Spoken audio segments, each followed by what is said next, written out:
This is Football at 4. I think there were some good moments in the run game today. Got ourselves behind us a little bit in the second half on some of the runs there. So we'll look at everything right there. We know we have the guys up front to be able to do that. Obviously, we got to do a good job putting them in positions to succeed, and then we got to go execute. So, we'll look at everything. Running a bunch of different types of schemes, but we'll look at everything to see what we're doing well and treat this like a bye week here this weekend. Nick Sirianni last night after a pathetic Eagles effort in the loss against the New York Football Giants. We're unpacking this Eagles loss to the Giants for today's Football at 4, powered by the Inside the Birds podcast and brought to you by our friends over at the Fanatic Sportsbook at Ocean Casino Resort in Atlantic City. And, of course, we'll be there on Monday when the Eagles look to get ready for the Minnesota Vikings. But first, let's unpack this loss, Adam Caplan, to the New York Giants. And I don't even know where you start. It was one of the most embarrassing losses that I can remember in doing the show in terms of the quality of where you think you are versus the quality of where you think they are. And they got whipped last night. It wasn't a fair fight. Yeah, they did. There's no doubt. Jalen Carter not being able to push off that heel, that's why he didn't play. He had that injury as coming out of Wednesday's walkthrough. That's never good. And as soon as I saw Gabe Hall up, like, he's not playing, and he didn't. Byron Young started for him. But the big one was Quinyon Mitchell's injury, Mike. Let me just go into a couple of things there. First of all, he's got a hamstring injury, so he was supposed to get an MRI today. He couldn't come back in the game. That's not a good sign. I know they've got some extra time here. But we knew this because we talked about it the entire offseason, that the Eagles probably would regret thinking that Ringo or Jackson could be starters opposite Mitchell. That obviously was a mistake. I mean, they never should have done that. Well, here's what happens. If you remember in the game, Ringo gets quasi-bench. Like, they pull him, they put Jackson in, then Mitchell gets hurt. So Ringo's got to go back in the game, and Jackson's got to move over. And that's it. I mean, the Perry Nickerson, they basically just put on special teams. And remember, Mac McWilliams was a healthy and active, so you knew that the Giants don't be throwing the ball a lot with a rookie quarterback. But when they throw it, Mike, so Ringo gave up that 30-plus yarder to little Jordan Humphrey. If you never heard of him before, now you know who he is, by the way. He's a guy that Sean Payton used to coach with the Saints. He's a journeyman. They just activated him off the practice squad for the game. Mike, that's not good. If they had a pass, it's got to be the point with the Giants and the Eagles' lack of a pass rush, which we'll get into in a couple minutes, that at this point, Mike, I was watching gosh, if they decide to throw the ball 30 times or more, the Eagles might give up 350 to 400. That's how bad it was, and their pass rush wasn't very good. But let's get started on offense here. So the two turnovers, Mike, look, this is Hurts' first turnover. Did have a fumble earlier in the season, but they recovered it. Then A.J. Dillon had the fumble. So they lost the turnover battle. That was a problem. The running game, you mentioned it. Here's a question for you, Mike. What is more pathetic? The Eagles' running game this season or the Phillies' lack of offense in the playoffs? I mean, it's kind of in a way, it's the same thing. They're terrible. It is. Well, I would say it's a good question because it's perplexing to me even last year at times. I mean, we had these conversations about how you have A.J. Brown, Devontae Smith, Dallas Goedert, Saquon Barkley, and the offensive line that you have, and you struggle. I said, you should roll out of bed with that offense and score 30 points. Like, you should be like, I have so many points to score, I don't even know where I want to start this week. Yet they constantly struggle, and part of it is, hey, we're going to utilize our rushing attack, run out the clock, and therefore you don't score as much because the clock's always running, but you're getting these big explosive plays, but they can't do that right now. But for them to have the talent, and now the Phillies I can understand. The top three guys are what they are. 4 or 5. How can you, but Mike, they can't, the top three, you just mentioned it. Right, no, I'm saying. I don't accept that. The top it's ridiculous. 2 years in a row. Yeah, I agree, but Adam, I say, to me, the Eagles, now the offensive line right now for the Eagles is a problem. We're going to get into that. Yeah, well, that's on my point. Keep going. But I would say that the offensive line is what you have had. The Eagles' offense is more complete. The line's good. The receivers are good. The tight end's good. The running. The Eagles the Phillies after the third guy in the lineup stink. I mean, Brandon Marsh hitting 5th on a playoff team is disgraceful. It's embarrassing. Yes. I know. Bohm 4th. I mean, are you kidding? He's not a cleanup hitter. Well, that's just exactly. Bohm 4th, Marsh 5th. I wish we were doing a Philly show together because I know you love baseball as much as I do. You played it. I mean, I literally could fill 2 hours easily on the Phillies this season, and how I was still worried about them being unable to hit. But let's get back to the Eagles, which is why I'm on here. Yeah. This is, it's interesting. You heard what I heard as you introduced me, what Sirianni said about the running game. First of all, yes, the first 2 runs were Barkley, a total of 31 yards. His longest run of the season, by the way, of 18. And the holes were great. Wow, I was like, okay, this is a good front the Giants have. After that, Mike, it's like they knew what the Eagles were doing. They completely shut them down. This is something we're not sure of. We're speculating a little bit, Mike, but Greg Cosell helped us with it because we all felt the same way. Something is going on with the Eagles not running outside runs. They're not. They're outside zone, which is a big staple for them. They're not doing it. They're not even tossing the ball and letting Barkley get around end.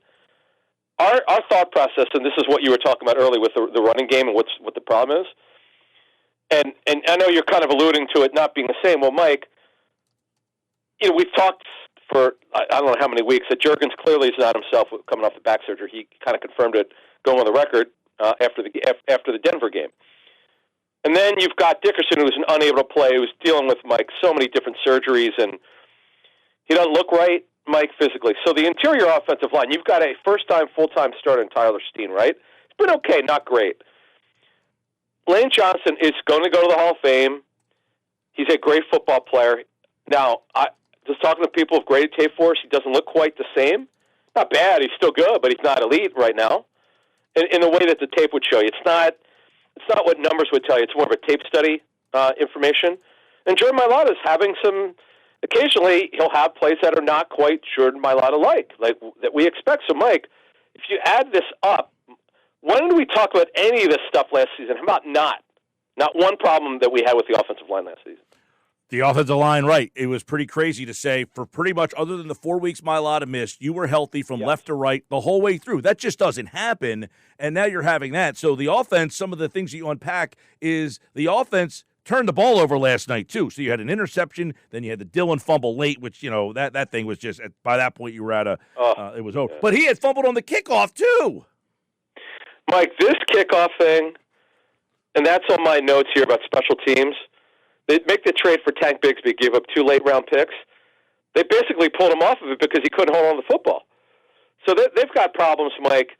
Offensively, though, Mike, in the 0 points in the second half. They've only scored 14 points in total in the last 3 games of the second half. It's kind of weird. I don't understand that one either, I'll be honest with you, Mike. There's so many things going with this football team now. You want to know, look, they are 4-2. Okay, let's not forget that.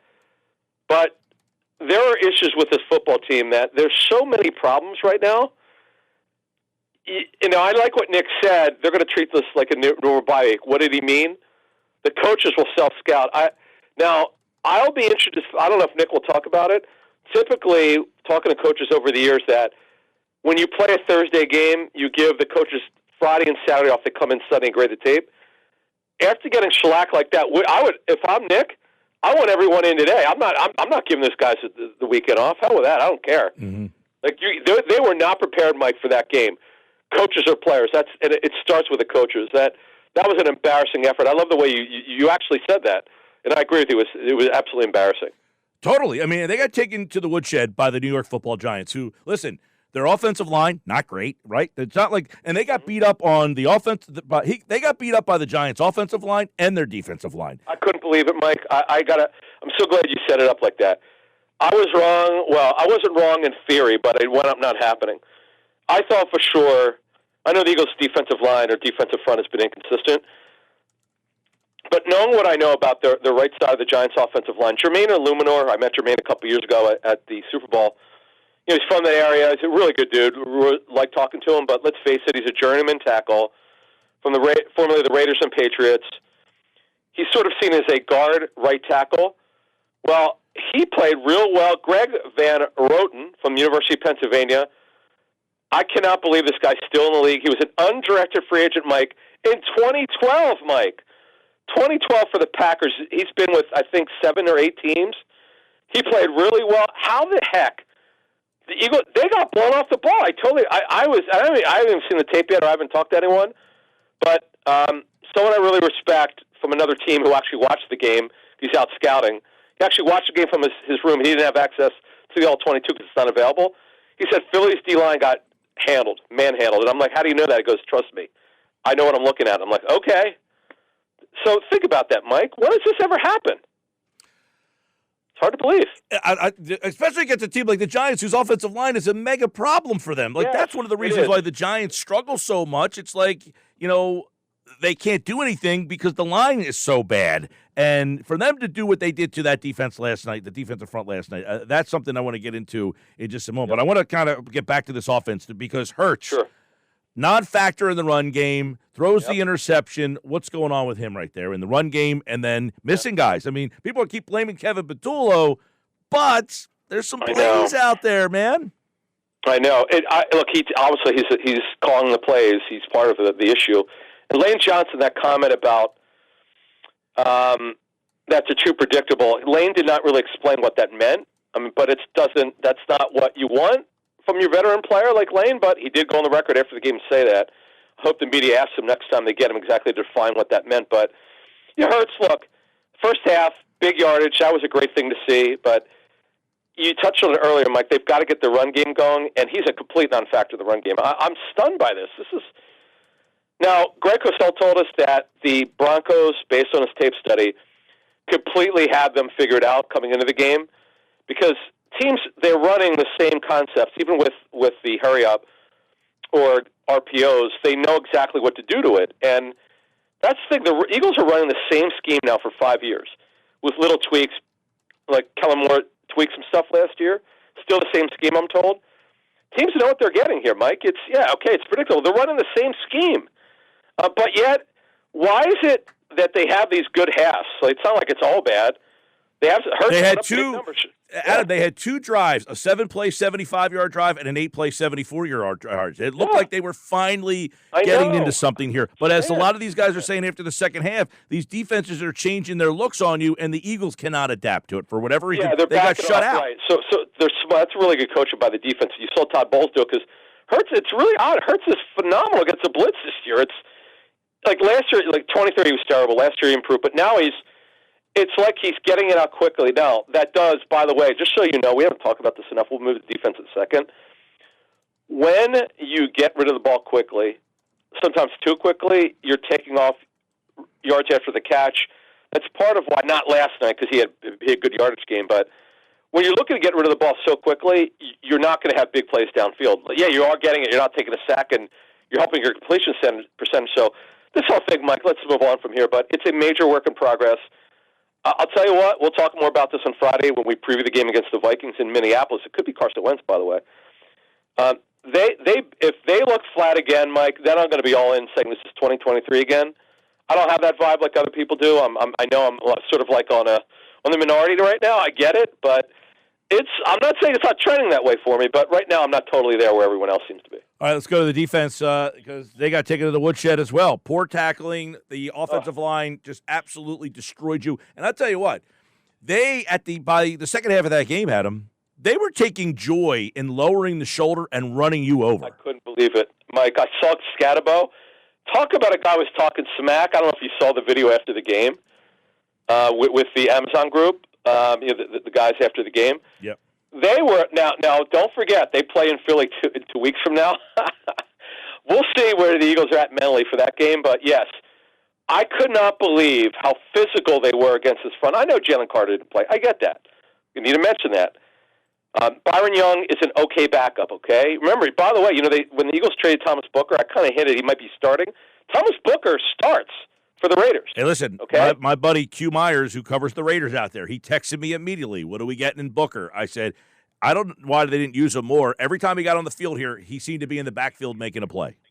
Yeah, he's a good football player. But the thing is, Mike, and I know that Dart didn't drop back much, and he did run a little bit. He's actually, his first 3 games, starts of his career, he's over 50 yards per game. But the lack of a pass rush, that was the thing. Again, I mentioned Greg Van Roten from the University of Pennsylvania, who's now 35 years old playing right guard. They couldn't beat Illuminor or Van Roten. I just don't understand that.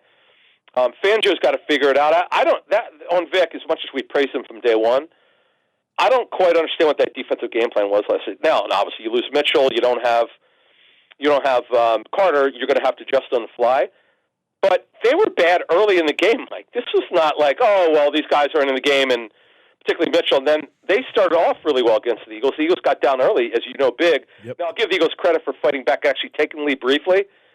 And then the secondary, Mike, oh, boy. It was an absolute disaster. I will. Before we get to the secondary, real quick, when they did get a pass rush, this is where Dart was dangerous because he just kept, extending the play, running around. It looked like you were watching, Johnny Manziel at Texas A&M.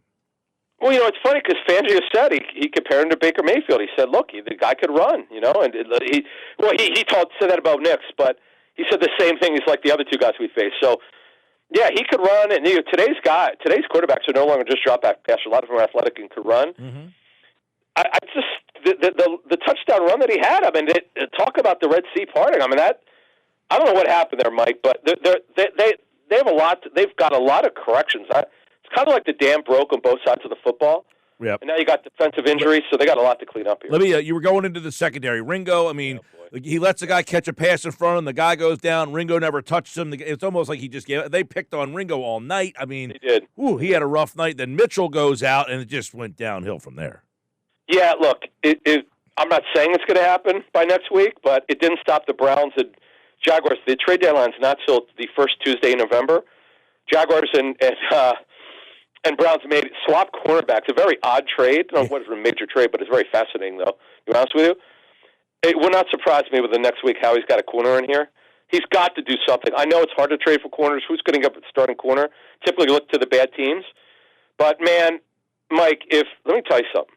If Mitchell doesn't play next week, can you imagine Ringo and Jackson against Justin Jefferson? Are you serious? And Addison. Are you serious? Yeah. Get out of here. Like that they're giving up 50 next week if that happens. Can you just think about what you just said, Adam? Did you ever think there was a time this season that you were going to talk about him, the Eagles defense giving up a 50, like being a weakness? I'm joking about 50, but they would give up. By the way, Carson Wentz, I was talking to Greg Cosell about this, because he stopped. He wanted to tell me how good he looked. So the mechanics were really good last week against Cleveland. He had no turnovers. He looked healthy, moving well. I mean, how could Minnesota go back to McCarthy the way that Wentz played? And by the way, against Pittsburgh, yes, he did turn it over 3 times, but he looked decent. He improved on it. They're coming off their bye week, by the way. But, yeah, boy, the Eagles, Mike, both sides of the football. It's not just one side. No, both sides of the football. Special teams, don't let them off the hook either, man. I can't believe this. By the way, Sidney Brown, I know Vic has had enough of Sidney Brown because you saw what happened. Blankenship leaves. Who does he put in? Marcus Epps, who just got elevated from the practice squad. And another special team spending from Sidney Brown. And Andrew Duchecko and I were talking earlier today. Andrew told, because he's sitting in the press box, he said, Brown came real close to getting second penalty. I mean, at this point, I know Sidney Brown's a good special teams player. They clearly don't trust him on defense. And then I know that now we'll get to the positives in a second. But these special teams returns, are you serious? Terrible. Awful. Awful. And they traded for multiple guys to try to do that role. Embarrassing. Howie, look, 2 picks he gave. Now, I know the response is that Bigsby has a 2-year deal and he could replace Dillon next year. That's fine. But it looks like a disaster so far. Sure does. Any positives in the night there, Adam Caplan? I have a couple, very quickly. 4 penalties. I had to really search for some. Tied for season low because I look at that stuff, accepted penalties. Only 4, that's good. Pass protection was actually really good, Mike. They had a couple lapses. Hurts had plenty of time. Goddard, really good to see Hurts and Goddard, Mike, in their chemistry, which we saw in training camp. As I always say, and I've learned my lesson, just because you see it in training camp doesn't mean you'll see it in the regular season. But, boy, Goddard and Hurts are doing well.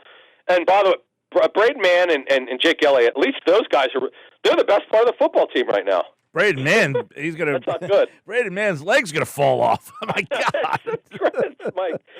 Look, they're 4-2. I know we're extremely negative. It's our job to tell the truth. We're not purposely being it. How do you because I'm looking at our YouTube board. People are going out of their minds. They want everyone fired. Couple, because it always happens. One guy alluded to Lurie should sell the team. He didn't quite say that, but he hinted. I love these fans. I actually look forward to it. When I got up this morning, I couldn't wait to read it.